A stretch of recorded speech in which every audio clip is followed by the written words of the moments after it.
Hello friends, welcome to next current. स्वागत है आप सभी का हमारे यूट्यूब चैनल नेक्स्ट करंट पर। आज है 5 मई 2021 और 5 मई 2021 के जो भी करंट अफेयर्स के इम्पोर्टेंट क्वेश्चंस हैं उन्हें यहाँ पर हम डिस्कस करेंगे और सभी क्वेश्चन से रिलेटेड आपको फैक्ट भी बताते हुए चलेंगे। अगर आपने अभी तक हमारे चैनल को सब्सक्राइब नहीं किया है तो आपको वीडियो के नीचे सब्सक्राइब बटन मिलेगा, आप वहां से हमारे चैनल को सब्सक्राइब कीजिए और साथ ही नोटिफिकेशन बेल को भी प्रेस कीजिए ताकि आपको सभी वीडियो की अपडेट मिलती रहें। इसी के साथ इस वीडियो के एंड में एक क्वेश्चन पूछा गया है जिसका आंसर आपको हमें कमेंट बॉक्स में बताना है। तो चलिए शुरू करते हैं आज का अपना पहला क्वेश्चन। पहला है कि हाल ही में भारतीय रिजर्व बैंक के नए डिप्टी गवर्नर कौन बने। तो भारतीय रिजर्व बैंक में RBI, reserve bank of India के नए डिप्टी गवर्नर बने हैं टी रविशंकर, ऑप्शन ए। भारतीय रिजर्व बैंक के कार्यकारी निदेशक टी रविशंकर को केंद्रीय बैंक के चौथे डिप्टी गवर्नर के रूप में नियुक्त किया गया। टी रविशंकर RBI के वर्तमान डिप्टी गवर्नर BP कानूनगो की जगह लेंगे। तो तीसरे नंबर के गवर्नर कौन हो गए आपके डिप्टी गवर्नर? BP कानूनगो, जिन्होंने 1 साल के विस्तार के बाद 2 अप्रैल को सेवानिवृत्त होने की घोषणा की। 2 अप्रैल को वो क्या हो गए? रिटायर हो गए। चौथे नंबर पर बन गए deputy governor T Ravishankar. RBI के जो वर्तमान गवर्नर हैं वो हैं शक्तिकांत दास। जो गवर्नर हैं वो शक्तिकांत दास हैं और जो डिप्टी गवर्नर हैं वो टी रविशंकर हैं। अगला क्वेश्चन, अंतर्राष्ट्रीय अग्निशमन दिवस कब मनाया जाता है? तो अंतर्राष्ट्रीय अग्निशमन दिवस 4 मई को मनाया जाता है, ऑप्शन डी। अग्निशमन दिवस 1999 में शुरू किया गया था। कब? जब ऑस्ट्रेलिया में एक जंगल की आग के दौरान 5 अग्निशमकों की मृत्यु हो गई थी। अचानक हवा की दिशा के बदलने के कारण वे आग की लपटों में उलझ गए थे। यह 4 मई को मनाया जाता है क्योंकि सेंट फ्लोरियन दिवस है। सेंट फ्लोरियन रोमन बटालियन के पहले कमांडिंग फायर फाइटर्स में से एक थे। अगला क्वेश्चन, हाल ही में किसको बिलीव इन स्पोर्ट अभियान के तहत एथलीट राजदूत के रूप में नामित किया गया? तो बिलीव इन स्पोर्ट अभियान के लिए एथलीट राजदूत के रूप में नामित किया गया PV सिंधु को, ऑप्शन बी। PV सिंधु के साथ साथ कनाडा की मिशेल ली, इन दोनों को बैडमिंटन वर्ल्ड फेडरेशन ने घोषणा की कि PV सिंधु और कनाडा की मिशेल ली ये दोनों अंतर्राष्ट्रीय ओलंपिक समिति के बिलीव इन स्पोर्ट अभियान के लिए एथलीट राजदूत के रूप में नामित किया गया। इन दोनों को किसने किया? बैडमिंटन वर्ल्ड फेडरेशन ने। इसका उद्देश्य प्रतिस्पर्धा में हेरफेर को रोकना है। दोनों अप्रैल 2020 से BWF के IM बैडमिंटन अभियान की वैश्विक राजदूत हैं। अगला क्वेश्चन आता है कि हाल ही में अमिताभ चौधरी को किस बैंक के MD और CEO के रूप में नियुक्त किया गया? तो अमिताभ चौधरी जो है वो हाल ही में एक्सिस बैंक के MD और CEO हैं। प्रेजेंट में भी वो एक्सिस बैंक के MD CEO हैं और इन्हें फिर से 3 साल की अवधि के लिए MD और CEO नियुक्त किया है एक्सिस बैंक ने, ऑप्शन सी। हालांकि जो पुनः नियुक्ति है वो भारतीय रिजर्व बैंक और बैंक के शेयर धारकों के अनुमोदन के अधीन है। अमिताभ चौधरी जनवरी 2019 से एक्सिस बैंक के साथ हैं। पहले वह लगभग 9 वर्षों के लिए HDFC स्टैंडर्ड लाइफ में MD और CEO थे। अगला क्वेश्चन, हाल ही में किसने स्वास्थ्य और आरोग्य योजना की शुरुआत की? स्वास्थ्य और आरोग्य योजना की शुरुआत की सिडबी ने, ऑप्शन ए सिडबी। ये 2 नई त्वरित ऋण वितरण योजनाएं हैं। स्वास्थ्य का अर्थ है SIDBI assistance to health care sector in war against second wave of COVID-19, जबकि AROG इसका अर्थ है COVID-19 महामारी के दौरान SIDBI assistance to MSME for recovery and organic growth. ये नई पहल MSME को अपनी सुविधाओं को जल्दी बढ़ाने में मदद करेगी। अगला क्वेश्चन, हाल ही में किसने पुर्तगाली ग्रैंड प्रिक्स जीता? तो हाल ही में पुर्तगाली ग्रैंड प्रिक्स जीता लुइस हैमिल्टन ने, ऑप्शन बी। लुइस हैमिल्टन ने वॉल्टरी बोटास और मैक्स वेस्टापन को हराकर पुर्तगाली ग्रैंड प्रिक्स जीता। इस जीत ने हैमिल्टन को वेस्टापन पर 8 अंकों की चैंपियनशिप बढ़त दिलाई। यह हैमिल्टन के लिए गौरव की दौड़ थी, जो कैरियर में 97 ग्रैंड प्रिक्स जीत चुके हैं। सर्जियो पेरेज जो रेड बुल के हैं, वो चौथे स्थान पर इस ग्रैंड प्रिक्स में रहे। अगला क्वेश्चन, हाल ही में एनएचआरसी के कार्यवाहक अध्यक्ष कौन नियुक्त हुए?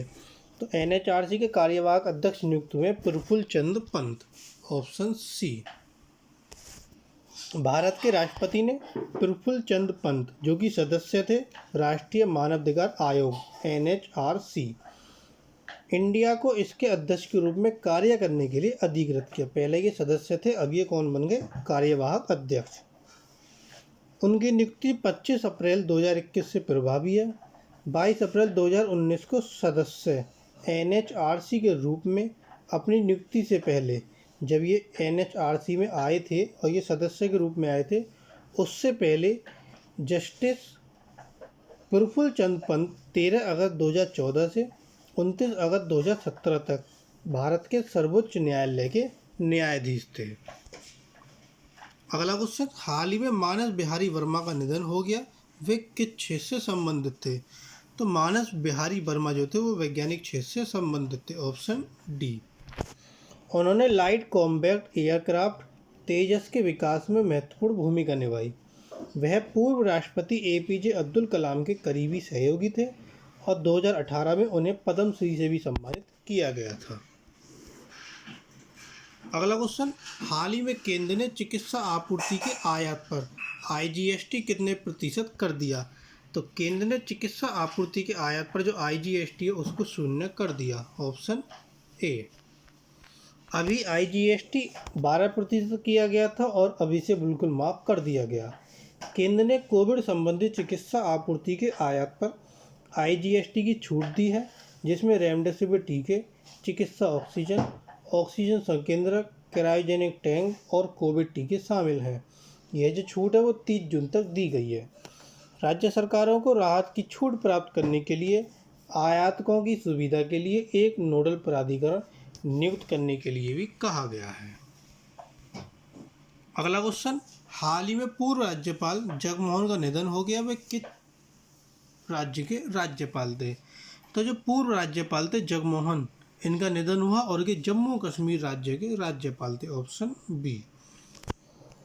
ये पूर्व केंद्रीय मंत्री और जम्मू कश्मीर के पूर्व राज्यपाल थे। एक सिविल सेवक जगमोहन ने दिल्ली और गोवा के उपराज्यपाल के रूप में काम किया। अटल बिहारी वाजपेयी मंत्रिमंडल में उन्होंने केंद्रीय संचार, शहरी विकास, पर्यटन और संस्कृति मंत्री के रूप में कार्य किया। उन्होंने 1971 में पद्मश्री, 1977 में पद्म भूषण और 2016 में पद्म विभूषण से उन्हें सम्मानित किया गया। अब जम्मू कश्मीर की कौन थे पूर्व राज्यपाल? तो जम्मू कश्मीर के बारे में पढ़ते हैं। ये आपका जम्मू कश्मीर है, जहाँ की राजधानी है श्रीनगर, मई से अक्टूबर तक, और नवंबर से अप्रैल तक जम्मू। वहाँ चीफ मिनिस्टर कोई नहीं है। वर्तमान में जो राज्यपाल है वो है मनोज सिन्हा, जो कि ये हैं। कुल जिलों की संख्या 20 जम्मू कश्मीर की, और लोकसभा सीटें 5 और राज्यसभा सीटें 4। अगला क्वेश्चन, हाल ही में किसने सौर ऊर्जा परियोजना को मंजूरी दी? तो सौर ऊर्जा परियोजना को मंजूरी दी है अभी हाल ही में अमेरिका ने, ऑप्शन सी अमेरिका। अमेरिका सरकार ने कैलिफोर्निया के रेगिस्तान में एक बड़ी सौर ऊर्जा परियोजना को मंजूरी दी, जो लगभग 90,000 घरों को बिजली देने में सक्षम होगी। $550 मिलियन के क्रिम्सन सोलर प्रोजेक्ट को कैलिफोर्निया के बेली के पश्चिम में 2000 एकड़ संघीय भूमि पर बनाया जाएगा। परियोजना में एक बैटरी भंडारण प्रणाली शामिल होगी और अक्षय ऊर्जा विकास के लिए नामित भूमि पर इसे बनाया जाएगा। अब यह मंजूरी अमेरिका ने दी, तो अमेरिका के बारे में पढ़ते हैं। ये आपका नॉर्थ अमेरिका और साउथ अमेरिका है, और नीचे आपको अमेरिका का क्या दिया, फ्लैग, जिसकी राजधानी है वॉशिंगटन डीसी। अमेरिका की मुद्रा है डॉलर।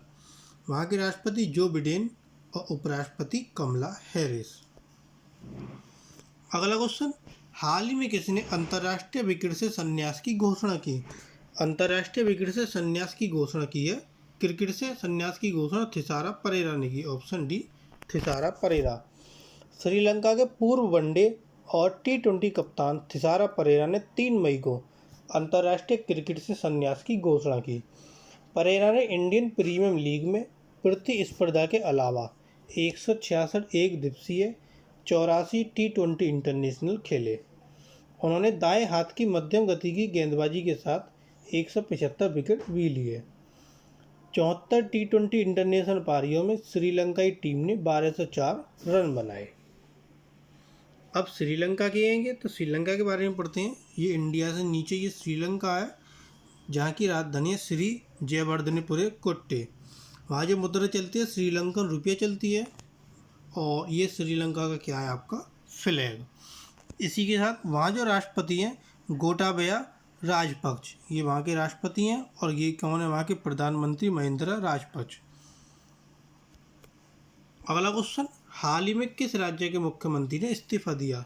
तो हाल ही में केरल और तमिलनाडु दोनों राज्य के मुख्यमंत्रियों ने इस्तीफा दिया। Option A. केरल में मुख्यमंत्री पिनाराई विजयन ने 3 मई को केरल के राज्यपाल आरिफ मोहम्मद खान को अपना त्यागपत्र सौंप दिया। राज्यपाल ने मुख्यमंत्री को नई सरकार के गठन तक पद पर बने रहने का निर्देश दिया। CPI राज्य सचिवालय की बैठक 4 मई को बुलाई गई और नई सरकार के गठन पर चर्चा हुई। इसके बाद तमिलनाडु के जो मुख्यमंत्री थे उन्होंने राज्यपाल बनवारीलाल पुरोहित को अपना इस्तीफा दिया, और उनकी मंत्रिपरिषद का इस्तीफा बनवारीलाल पुरोहित ने स्वीकार कर लिया। राज्यपाल ने उनकी वैकल्पिक व्यवस्था होने तक उन्हें जारी रखने का अनुरोध किया है। 15वीं विधानसभा भंग हो गई। DMK ने औपचारिक रूप से अपने नेता MK स्टालिन को 4 मई को मुख्यमंत्री के रूप में चुना। तो केरल के मुख्यमंत्री ने इस्तीफा दिया, तो ये नीचे आपका केरल है, जिसकी राजधानी थिरुवनंतपुरम। वहाँ के मुख्यमंत्री पिनाराई विजयन ये मुख्यमंत्री थे जिन्होंने इस्तीफा दिया। राज्यपाल आरिफ मोहम्मद खान। कुल जिलों की संख्या 14, लोकसभा सीटें 20 और राज्यसभा सीटें 9। इसके बाद तमिलनाडु ने इस्तीफा दिया था, तो तमिलनाडु आपका यहाँ पड़ता है केरल के बराबर में, जहाँ की राजधानी है चेन्नई। वहाँ के मुख्यमंत्री इडप्पाडी के पलानीस्वामी ये मुख्यमंत्री हैं, कि बनवारीलाल पुरोहित राज्यपाल हैं। कुल जिलों की संख्या 38, लोकसभा सीटें 39 और राज्यसभा सीटें 18। अब जो नए मुख्यमंत्री होंगे सुनने में आ रहा है, वैसे तो अभी फ़िलहाल में MK स्टालिन को बनाया गया है, और जैसे ही नई अपडेट आएगी उसके बारे में हम आपको सूचित करेंगे। अगला क्वेश्चन है कि हाल ही में महाराष्ट्र में कितनी सिटी बसें एम्बुलेंस में बदली गईं? तो महाराष्ट्र में हाल ही में 25 सिटी बसें एम्बुलेंस में बदली गईं। Option B. महाराष्ट्र में नागपुर महानगर पालिका ने कोविड रोगियों के उपयोग के लिए 25 सिटी बसों को एम्बुलेंस में बदल दिया। नागपुर शहर के मेयर दयाशंकर तिवारी ने 3 मई को इन एम्बुलेंस को हरी झंडी दिखाई। नई परिवर्तित एम्बुलेंस में ऑक्सीजन की सुविधा है। ज़रूरतमंद व्यक्ति 0712-255-1417 पर कॉल करके इस सुविधा का लाभ उठा सकते हैं। अब महाराष्ट्र में 25 सिटी बसें बदली गई थी, तो ये आपका महाराष्ट्र, जिसकी राजधानी मुंबई। वहाँ के मुख्यमंत्री उद्धव ठाकरे और ये राज्यपाल भगत सिंह कोश्यारी। कुल जिलों की संख्या 36, लोकसभा सीटें 48 और राज्यसभा सीटें 19। अगला क्वेश्चन, हाल ही में सुशील जावेरी का निधन हो गया, वे किस क्षेत्र से संबंधित थे? तो सुशील जावेरी जो थे वो न्यूज़ रीडर थे। Option D, news reader. जाने माने आकाशवाणी ऑल इंडिया रेडियो के न्यूज़ रीडर यस्टर ईयर सुशील जावेरी का मई में कोरोना से निधन हो गया। उन्होंने लगभग 4 दशकों तक ऑल इंडिया रेडियो के समाचार सेवा प्रभाग में कार्य किया। अपनी साफ सुथरी बैरीटोन अंग्रेजी आवाज़ के लिए मशहूर श्री जावेरी ने मेलविले डी मेलो के ऐतिहासिक प्रसारण से आकाशवाणी में कार्य करने की प्रेरणा ली। अगला क्वेश्चन, हाल ही में किस प्रदेश ने अगले 2 महीने के लिए सभी राशन कार्ड धारकों को मुफ्त राशन देने का फैसला किया? तो ये फैसला किया है दिल्ली ने। Option C, Delhi. करीब इससे 72 लाख लाभार्थियों को मुफ्त में राशन दिया जाएगा। मुख्यमंत्री ने आगे दिल्ली में सभी ऑटो रिक्शा और टैक्सी ड्राइवरों के लिए 5,000 की वित्तीय सहायता की घोषणा की। किसके लिए? ऑटो रिक्शा वाले और टैक्सी ड्राइवर। इसने प्रत्येक निर्माण श्रमिकों को 5,000 का अनुग्रह पूर्वक भुगतान किया है।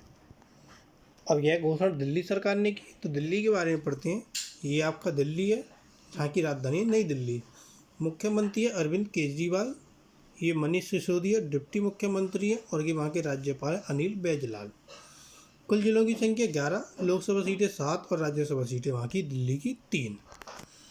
अगला क्वेश्चन, हाल ही में कौन यूके में 240 मिलियन पाउंड निवेश करेगा? तो 240 मिलियन पाउंड यूके में कौन निवेश करेगा? Serum institute.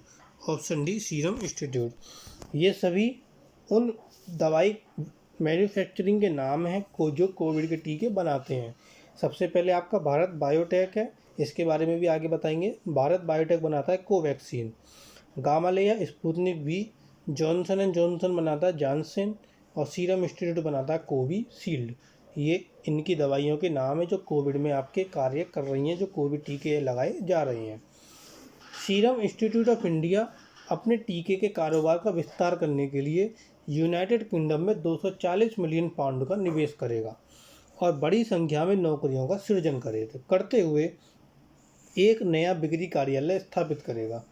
पुणे स्थित टीका निर्माता यूके में महत्वपूर्ण निवेश योजनाओं की घोषणा करने के लिए स्वास्थ्य सेवा, बायोटेक और सॉफ्टवेयर सेवाओं जैसे क्षेत्रों में लगभग 20 भारतीय कंपनियों की सूची में शामिल है। अभी बात कर रहे थे हम कोविड टीके की, तो ये सीरम इंस्टीट्यूट ऑफ इंडिया जो 240 पाउंड निवेश करेगा, जिसका टीका कोविशील्ड के नाम से है। भारत बायोटेक का टीका कोवैक्सीन के नाम से है और जॉनसन के नाम से है जॉनसन एंड जॉनसन का, और स्पुतनिक वी जो है गामालेया रिसर्च इंस्टीट्यूट। ये टीकों के नाम और मैन्युफैक्चरर्स हैं। अगला क्वेश्चन, हाल ही में आरबीआई ने किस बैंक पर 3 करोड़ का जुर्माना लगाया? तो आरबीआई ने हाल ही में आईसीआई बैंक पर, ऑप्शन ए, 3 करोड़ का जुर्माना लगाया।